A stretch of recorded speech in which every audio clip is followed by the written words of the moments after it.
My name is Anya Thorne. To understand the story I'm about to tell, you need to understand the world I come from, or rather, the world my family inhabits. It's a world that smells of expensive perfume and old leather, a world where value is measured in carats and stock portfolios, and where a person's worth is often judged by the emblem on the hood of their car. I was born into this world, but I never truly belonged to it. My heart, it seems, was always set on quieter, greener pastures. The air in the main dining room of the Sterling Club was thick with the low hum of self-importance. It was our family's designated Sunday temple, a place of hushed reverence for wealth and status. Sunlight, filtered through tall, arched windows, glinted off the heavy silverware and the crystal glasses, creating a constellation of artificial stars on the white linen tablecloths. Outside, the emerald lawns of the golf course stretched out like a perfect, manicured promise. This was my family's natural habitat. For me, it always felt like a beautiful, gilded cage. "You're looking tired, Anya," my mother, Eleanor, observed, her voice a soft melody of concern that always carried a sharp undertone of critique. She delicately dabbed the corner of her mouth with a napkin, her diamond rings flashing in the light. "Are you getting enough rest?" "I'm fine, Mom." "Just busy," I replied, keeping my voice even. I knew this was the opening volley in a familiar campaign. My father, Richard, glanced up from his filet mignon. He was a man who moved with the quiet authority of someone who had built a real estate empire from the ground up. He measured the world in square footage and return on investment. "Busy with that little community project of yours?" he asked, the word little landing with the weight of a dismissal. "It's called the Seedling Project, Dad. And yes, we're expanding our digital literacy program to the North Side Community Center." My brother, Leo, let out a soft, pitying sigh. Leo was a partner at Stratton and Croft, the city's most prestigious law firm. He lived in a glass-walled penthouse overlooking Port Blossom's glittering harbor and drove a Maserati that roared its own importance. "Anya, we've talked about this. A project is something you do on the side. A career is something that builds a future. You're 32. When does the project end and the career begin?" "I believe I already have a career," I said, my gaze steady. My sister, Chloe, who sat beside him, gave a delicate shudder. Chloe was an interior designer to the city's elite. Her own life was a curated masterpiece of minimalist aesthetics and exorbitant price tags. "A career that pays you, what, $45,000 a year?" "Darling, my new sectional sofa cost more than that." "It's not about the money, precisely," she added, as if correcting herself. "It's about what it represents." "It represents value. Recognition." "I feel valued," I said, my voice barely a whisper. The truth was, I did. By the children whose eyes lit up when they wrote their first line of code, by the single mothers who could now apply for jobs online, by the community leaders who saw the Seedling Project as a lifeline. But that was a currency my family didn't trade in. "Look around," my father said, his gesture encompassing the room. The Albrights were at the adjacent table, Senator Albright and his wife, who chaired the board of the city's art museum. Across the way sat the Hamiltons, owners of a biotech firm that had recently gone public. These are people of substance, Anya. Their children are surgeons, entrepreneurs, investment bankers. They contribute to the economy. They build things that last. "I'm building something," I insisted. "A sense of self-satisfaction?" Leo countered, a wry smile on his lips. "That doesn't pay the bills, Annie. Or, apparently, buy a decent car." Ah, the car. It was always the car. I drove a dark green 2018 Subaru Forester. It was practical, safe, and had excellent all-wheel drive for the occasional trip to the mountains. It was also, in their eyes, a rolling symbol of my failure to launch. The conversation meandered through their recent triumphs. Leo had just closed a multi-million-dollar merger. Chloe had landed the contract to design a new boutique hotel. My parents were breaking ground on a new luxury condo development. I listened, offered genuine congratulations, and felt myself slowly receding, becoming smaller and more transparent with each passing moment. I was a ghost at their feast of success. The final blow came, as it often did, from an outsider. "Mrs. Albright," A woman whose smile was as polished as her pearls drifted over to our table. "Richard, Eleanor, you both look wonderful," she cooed. "And Leo, the senator was just telling me about your brilliant work on the waterfront deal. Truly impressive." Leo preened. "Thank you, Catherine. It was a team effort. And Chloe," she continued, turning to my sister, "I saw the feature on your latest project in Modern Abode. Absolutely breathtaking." Chloe's smile was radiant. "You're too kind." Then, Mrs. Albright's gaze fell on me. It was a polite, slightly blank look of a person trying to place a vaguely familiar face. "And Anya, it's lovely to see you. Your mother tells me you're involved in charity work." The air at the table grew still. I could feel my family's collective wince. They were waiting for me to stammer, to apologize for my existence with a vague, self-deprecating answer. I met Mrs. Albright's eyes and gave her a small, calm smile. "I work in educational technology," I said. "I run a program that provides tech access and skills training to underserved communities." "Oh, how noble," she said, the word hanging in the air like a pretty, empty bubble. "It's so important to give back." She gave a final, all-encompassing smile and drifted away, leaving a wake of expensive perfume and quiet judgment. The silence she left behind was deafening. "Do you see?" Chloe whispered, her voice laced with frustration. "Noble. That's what they call it when they feel sorry for you." "She didn't mean it that way," I said, though I knew she had. "It doesn't matter what she meant," Leo cut in, his voice low and intense. "It matters how it's perceived. We're the thorns. We lead, we build, we succeed. We don't run noble, little projects. It reflects on all of us." The rest of the meal was a blur of similar sentiments, a slow, methodical erosion of my choices, my life, my very being. When the bill was paid and we rose to leave, I felt a profound sense of exhaustion, a soul-deep weariness that had nothing to do with lack of sleep. As we walked into the sun-drenched parking lot, a sea of gleaming German and Italian engineering, my humble Subaru stood out like a dandelion in a rose garden. "Honestly, Anya, that car," Leo said, shaking his head as he unlocked his Maserati. "It's an embarrassment. You're not a college kid anymore. It's time to grow up." "I am grown up, Leo," I said, my hand closing around my keys in my pocket. "My life is just quieter than yours." "Quieter?" "It's stagnant," he shot back. "I'm serious. I'm following you home. We're going to sit down and have a real conversation. We need to map out a 5-year plan for you." A real one. I didn't have the energy to argue. I just nodded, got into my Forester, and pulled out of the Sterling Club, the throaty growl of Leo's Maserati a constant, nagging presence in my rearview mirror. The drive from the opulent heart of Port Blossom to my neighborhood of Willow Creek is a journey through different worlds. You leave behind the steel and glass towers, the designer storefronts, and the valet stands. The roads become narrower, leafier. The houses pull back from the street, settling into comfortable lots with old oak trees and gardens filled with more love than money.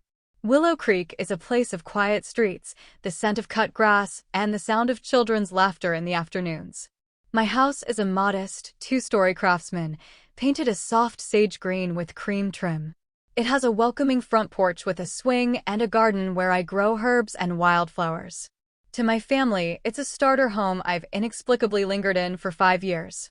To me, it is a sanctuary. It is the only place on earth where I feel completely, unequivocally myself. I pulled into my driveway, the gravel crunching softly under my tires.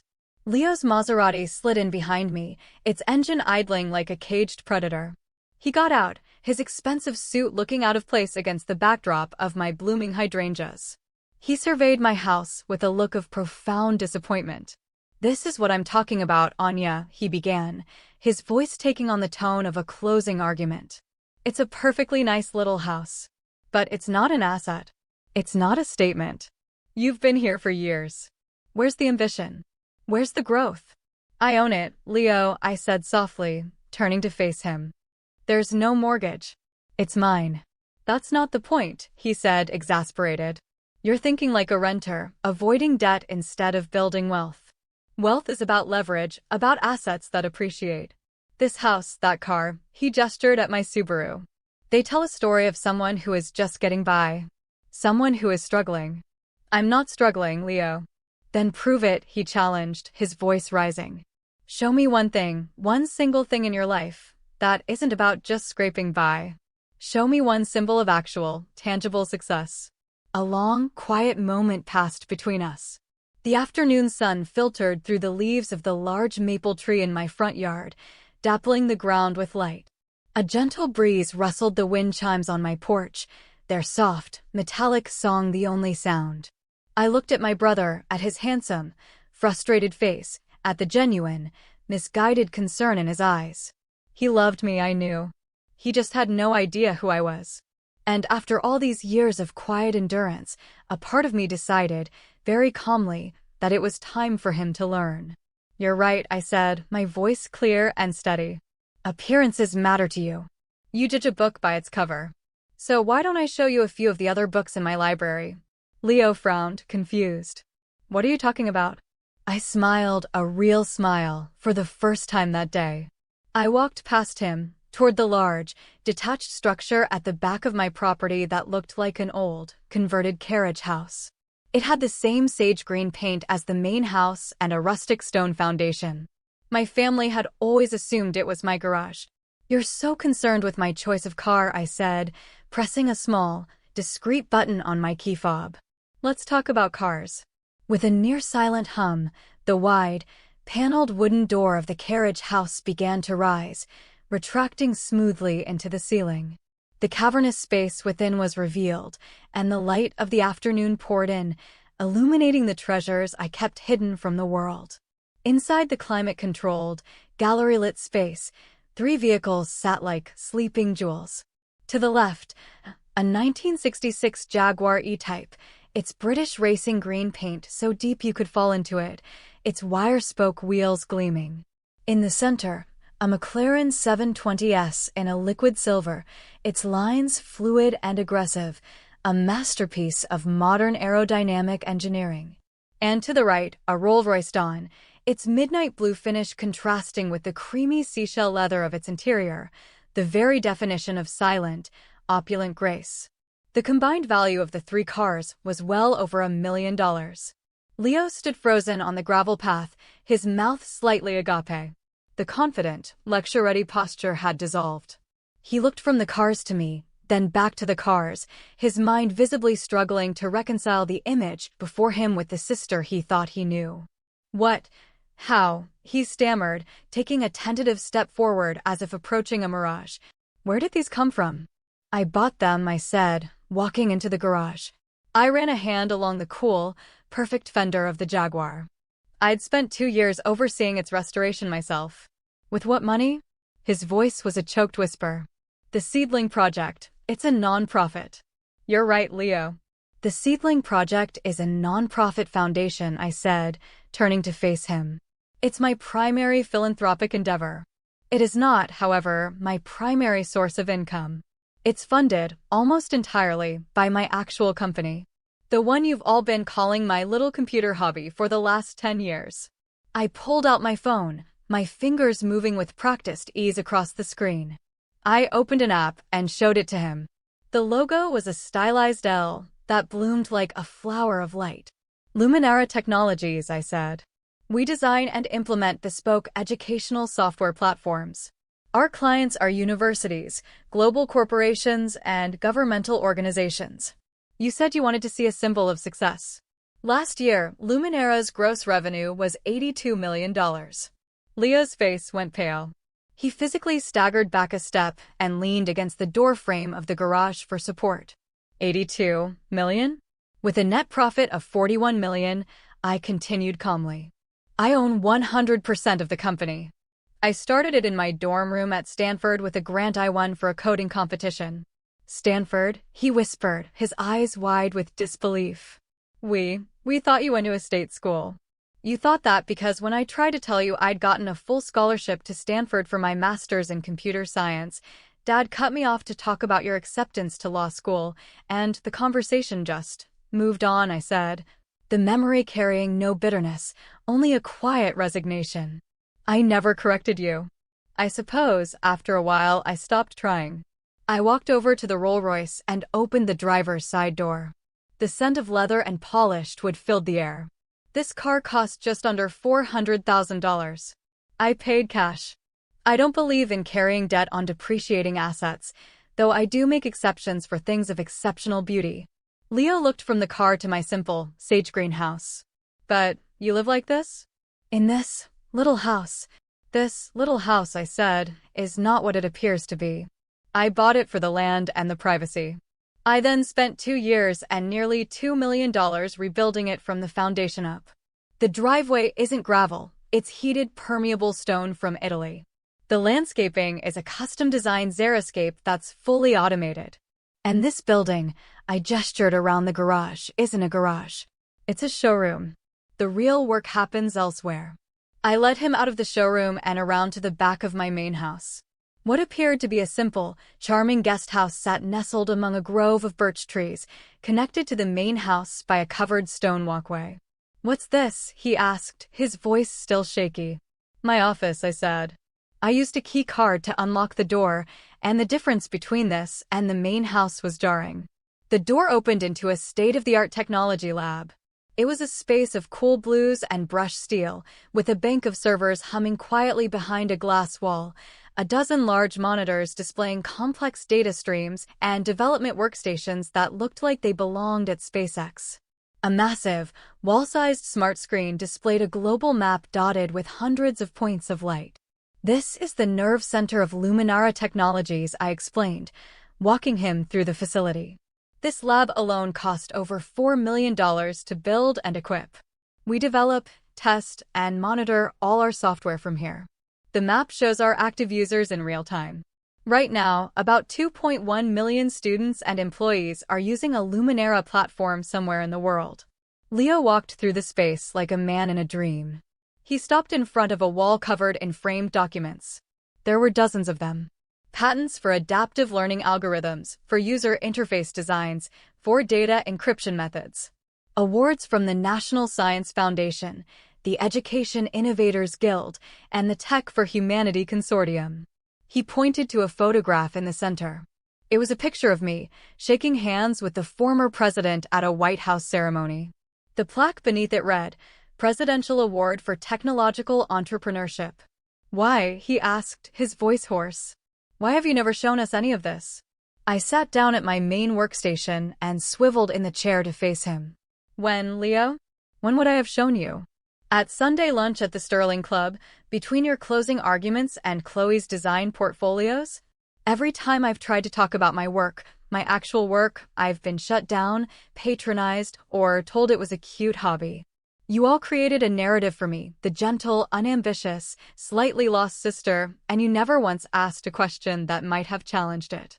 You saw the cover of the book and wrote the rest of the story yourself." My phone, sitting on the console, buzzed. I glanced at the screen. The caller ID read, "Dr. Eris Thorne, Cambridge." "Excuse me," I said, and answered the call, putting it on speaker. "Hello, Eris."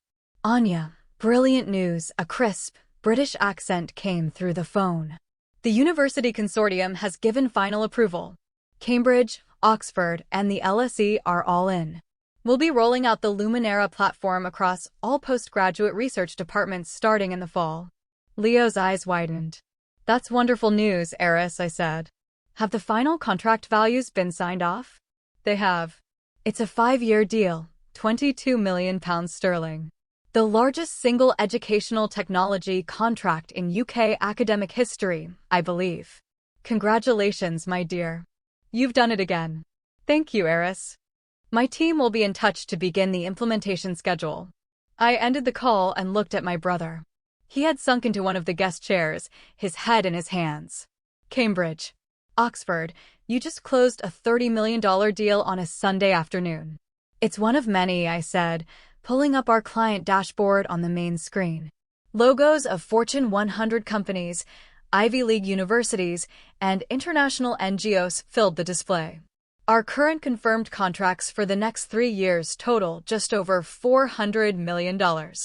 A long silence filled the lab, broken only by the quiet hum of the servers. "My net worth," Leo said finally, looking up, his face pale and drawn. I thought I was so successful. My net worth is about $8 million. That's wonderful, Leo. You should be proud of that, I said, and I meant it. And yours? He asked, his voice barely a whisper. I hesitated, not because I didn't know, but because the number felt so absurd, so disconnected from the person I was. The last valuation, factoring in the business, the intellectual property, real estate, and my private investment portfolio, was around $110 million. He made a soft, choking sound. And we lectured you about your Subaru. The Subaru is a good car, I said simply. It's practical. It doesn't attract the wrong kind of attention. It allows me to live my life peacefully. When I want to feel the road, I take out the McLaren. When I want to appreciate history and artistry, I drive the Jaguar. And when I simply want to move through the world in perfect, silent comfort, I have the Rolls-Royce. My choices aren't about a lack of resources, Leo. They're about having the resources to choose exactly how I want to live without needing anyone else's approval. I switched the display on the monitor to the dashboard for the Seedling project. And this is the point of it all. The reason I do it. The screen filled with photos and statistics. Computer labs built in impoverished communities. A graph showing the 422 full college scholarships we had funded. Testimonials from students who are now working at major tech companies. My company generates enough profit that I can pour millions into my foundation every year, I said softly. This is the substance Dad was talking about. This is the thing I'm building that will last. Not the cars, not the bank account. This. Leo was quiet for a long time, just staring at the screen, at the faces of the children my little project had helped. At the club, he said finally, when Mrs. Albright called your work noble, you didn't flinch. I thought it was because you were defeated. But you weren't. You were just at peace with it. I was being honest, I said. I do work in educational technology. The scale of it is irrelevant to a polite, passing conversation. My success doesn't require an announcement. It just requires me to keep doing the work. He stood up and walked over to the large window that looked out over my garden. The sun was beginning to set, casting a warm, golden light over the yard. He looked at my simple, peaceful home, at the wind chimes stirring in the breeze, and I could see the understanding finally dawning in his eyes, the recalibration of an entire worldview. I am so sorry, Anya, he said, turning back to me, his eyes shining with unshed tears. I am so profoundly sorry. For all of it. For the lectures, the judgment, the embarrassment. We've been so blind. You were judging based on the values you were taught, I said gently. It's the only language you knew. But you knew another one, he said. And you built your whole world in it, right under our noses. He let out a shaky laugh. While we were bragging about our billable hours and our new Porsches, you were building an empire. My phone buzzed again. A text message from Chloe. I turned the screen so he could read it. Leo, what is taking so long? Have you managed to talk some sense into her yet? Dad's already looking up certified pre-owned BMWs for her online. Leo read the message and squeezed his eyes shut, a look of deep pain crossing his features. What do I tell them? He asked. I considered his question. A part of me, a small, wounded part, wanted him to tell them everything, to unleash the shock and awe of the numbers and the cars. But that wasn't me. That was their way, not mine. Tell them, I said, that I'm happy with my life. And that you and I had a very productive conversation. And perhaps, suggest that at the next Sunday lunch, they ask me about my work and then actually listen to the answer. I paused. And tell them I might bring a different car. Which one? He asked, a hint of a smile returning to his face. I don't know, I said, looking out the window at the setting sun. Maybe the Rolls-Royce. It's a very quiet car. As Leo prepared to leave, he stopped at the door of my lab. Anya, thank you. For not. I don't know. For not hating us for this. You're my family, I said. I don't want to be right. I just want to be seen. I watched him walk to his Maserati, which now looked garish and loud in the quiet evening light of Willow Creek.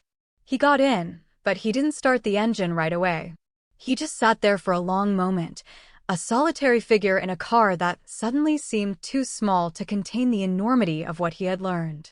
As his taillights disappeared down the street, I didn't feel a sense of triumph. I felt a quiet, hopeful peace. The foundations of my family's world had been shaken, not by an explosion, but by a gentle, undeniable truth. Whether they could rebuild on that new foundation was up to them. I walked back not to the lab, but to my house.